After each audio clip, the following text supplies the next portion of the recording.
Lord, pwede po ba akong mag-alay ng tula para sa'yo?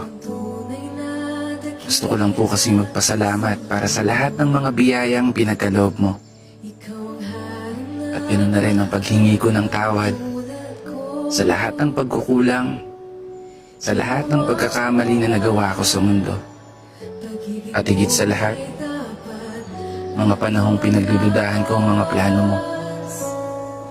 Kasi Lord, hindi ko may tatanggi. Minsan, ayoko na. Ang araw na pagod na ako sa lahat ng mga problema kong daladala. Pinipilit ko mong bumangon at imulot ang mata. Sa bawat umaga at ibulong sa sarili na kaya ko pa. Dahilan kung ba't lagi kitang tinatanong na bakit ako pa. Bakit hindi sila? Pero salamat Kasi sa lahat ng mga laban ko sa buhay na napagtagumpayan, alam kong kasama kita. Alam ko sa sarili ko na hindi ako nag-iisa. Dahil nandyan ka, para alalayan ako.